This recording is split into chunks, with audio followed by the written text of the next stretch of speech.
तुम भले मजलूम बन जाओ लेकिन जालिम ना बनना।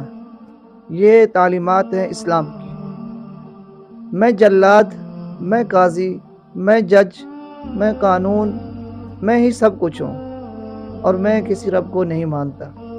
ये अल्फाज हैं असर हाजिर के फ़िरौन, मिस्र के नमरूद हमज़ा अल-बसूनी के, जिसने मिस्र की इस्लामी तहरीक इख्वान मुस्लिमीन को कुचलने के लिए एड़ी चोटी का जोर लगा दिया।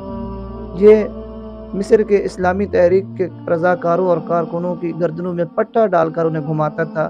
कर्ज जुल्म का कोई ऐसा तरीका नहीं था जो इसने ना किया हो। मिस्र के सरकर्दा रहनुमाओं मोहम्मद मुर्सी, सैयद कुतुब शहीद और इन जैसे हज़ारों रहनुमा, हज़ारों कारकुन ऐसे हैं जो इस शख्स के जुल्म का शिकार हुए। आखिर में अंजाम क्या हुआ? अपने आप को सब कुछ कहने वाला एक कार हादसे में हलाक हो गया और यूं अपने मंतकी अंजाम को पहुंच गया। लेकिन इसकी मौत इतनी खौफनाक है कि हर जालिम के लिए सबक है।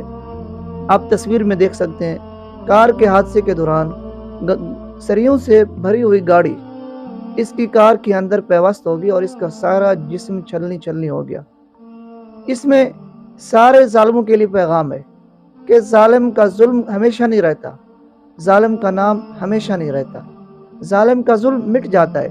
अल्लाह ताला हर जालिम के लिए मूसा भी भेजते हैं, हर फिरौन के लिए मूसा भी भेजते हैं और हर नमरूद के लिए इब्राहिम का भी बंदोबस्त करते हैं। आप दुनिया में जालिम मत बने। कभी किसी पर जुल्म किया तो फौरन उनसे माफ़ी मांगे ताकि हशर के दिन आपका अंजाम फिरौन नमरूद की सफ़ों में ना हो।